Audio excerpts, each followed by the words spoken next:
ওই ডালটা ধরলেই ফুলটা ছিঁড়তে পারবো। মিষ্টি যখনই ফুলটা স্পর্শ করলো, সাথে সাথে গাছটা ছোট হতে হতে মাটিতে মিশে যেতে লাগলো। এ কি হচ্ছে? গাছটা এমন ছোট হয়ে যাচ্ছে কেন? আরে, আমি তো পড়ে যাব। কে কোথায় আছো? বাঁচাও আমায়।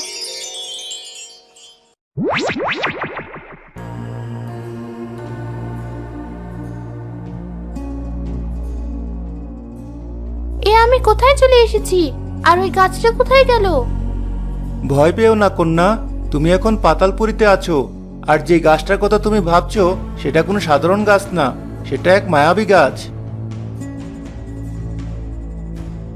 আশ্চর্য! কে তুমি? আর তুমি কি করে জানলে সেই গাছের কথা? তাহলে কি তুমিও ওই গাছের কারণে এখানে এসেছো? না কন্যা, আমি এখানেই থাকি, এটাই আমার রাজ্য। রাজ্য? এর মানে তুমি রাজ্যের রাজা? আমি এই রাজ্যের একমাত্র রাজপুত্র। কিন্তু আমি এখানে কেন আসলাম? সেটা জানতে হলে তোমাকে আমাদের রাজ্যটা ঘুরে দেখতে হবে। চলো আমার সাথে।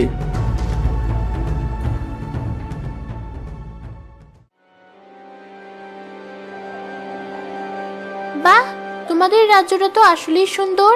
আর এই মূর্তিগুলো তো অসাধারণ। দেখলেই মনে হচ্ছে যেন সত্যিকারের মানুষ। তুমি ঠিকই বলেছ কন্যা, এগুলো কোনো মূর্তি নয়, এরা সত্যিকারের মানুষ। এসব কি বলছো? মূর্তি কি করে মানুষ হতে পারে? বিশ্বাস করতে কষ্ট হলেও এটাই সত্যি। আর এটা হয়েছে একটা ভয়ঙ্কর অভিশাপের কারণে। কি অভিশাপ? চলো আমার সাথে, তোমাকে একজনের সাথে পরিচয় করিয়ে দিই।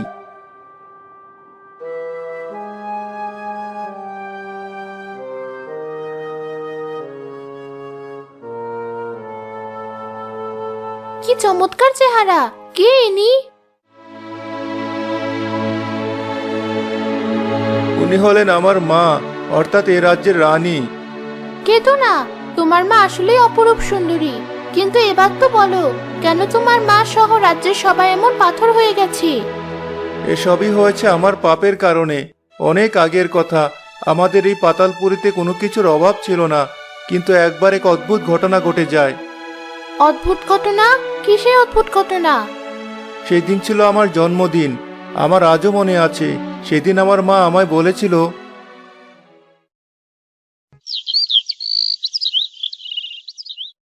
অপূর্ব, এসো আমার কাছে। এই তো মা, আমি এসেছি। বলুন, আমায় কি করতে হবে? দাসী,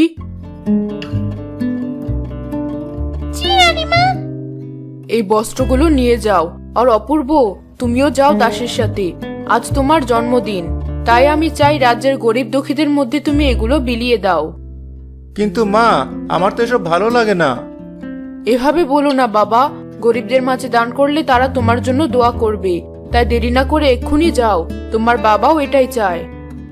বেশ, আপনি যা বলবেন তাই হবে।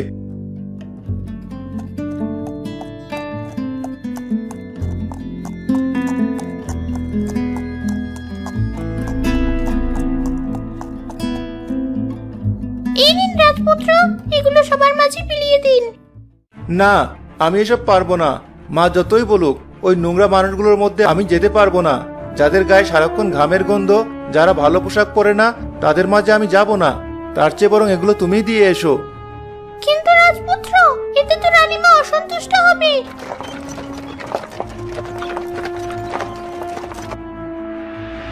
ঠিক তাই, দাসী তো ঠিক কথাই বলেছে। বাবা, আপনি কেন শুধু শুধু কষ্ট করে এখানে আসলেন? আমাকে তো আসতেই হতো, কিন্তু এসব কি শুনছি অপূর্ব? যেই গরিবদের কারণে আজ আমরা রাজা রানী, এমনকি তুমি রাজপুত্রের আসনে বসে আছো, তাদেরকে আজ তুমি ঘৃণা করছো? এটা ঠিক না। কিন্তু বাবা। কোনো কিন্তু নয়, চলো আমার সাথে। রাজার কথায় রাজপুত্র কিছু বলতে না পেরে তার সাথে চলে গেল। এরপর এক এক করে সব গরিবের হাতে পোশাক তুলে দিল।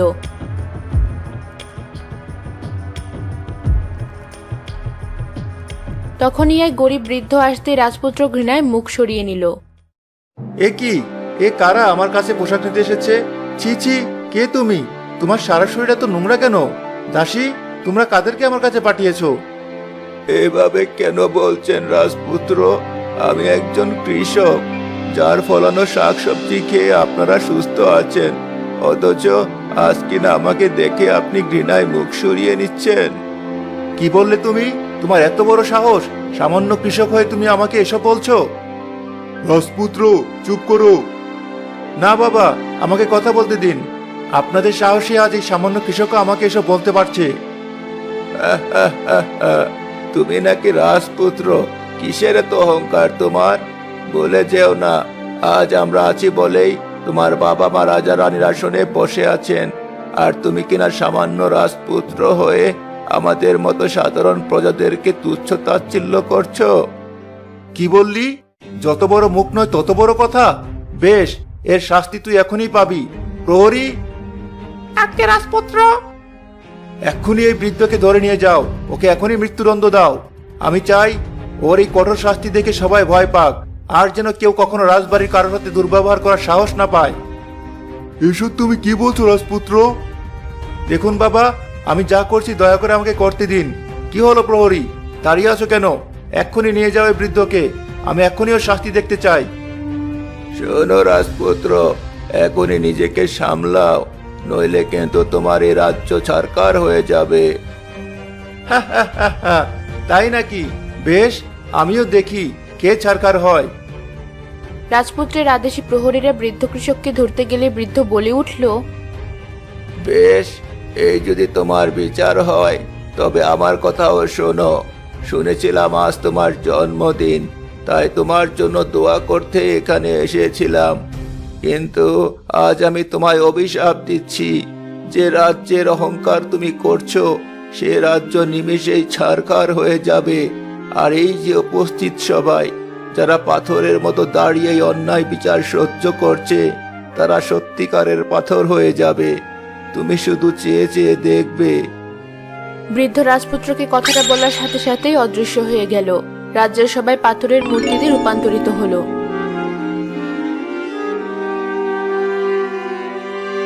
এ কি? এ আমি কি দেখছি?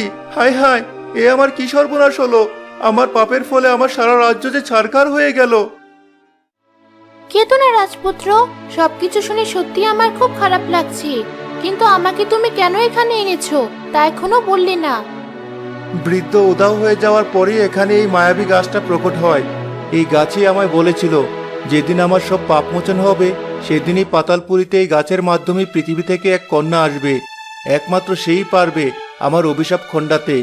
সেদিন থেকে দিনরাত এই গাছের পাশে বসে আমি তোমার অপেক্ষা করছি। এটাও কি সম্ভব? আমি কি করে তোমার অভিশাপ মোচন করব? যে ফুলের লোভে তুমি এখানে এসেছো, সেই ফুল রাজ্যের সিংহাসনে ছোঁয়ালেই এই পাতালপুরীর অভিশাপ শেষ হবে। তারপর আমার মা বাবা ও অন্য সবাই পাথর থেকে আগের মতো মানুষ হয়ে উঠবে। কিন্তু সেই ফুল আমি কোথায় পাবো? তুমি এই গাছের ডালে স্পর্শ করো, তাহলে ওই ফুল আবারও প্রকট হবে।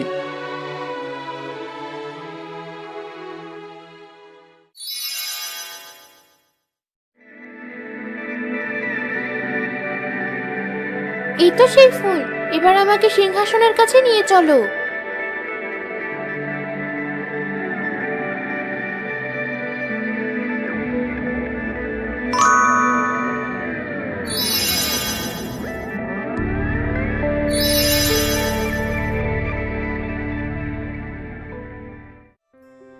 এই তো সবাই আবারও মানুষের রূপ নিয়েছে।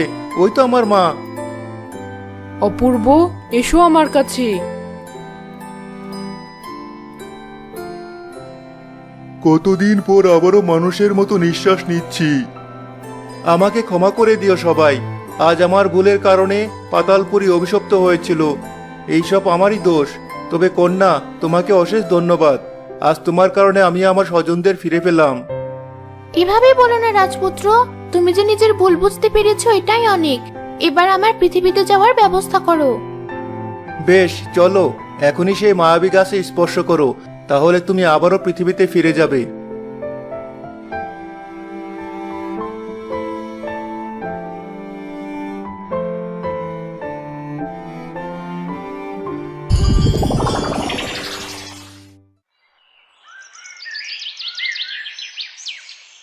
এই তো আমি ফিরে এসেছি। সবকিছু কেমন স্বপ্নের মতো মনে হচ্ছে। কিরে মিষ্টি, এখনো এখানেই আছিস? ওদিকে চাচি তোকে খুঁজে বেড়াচ্ছে। চল বাড়ি ফিরে যাই।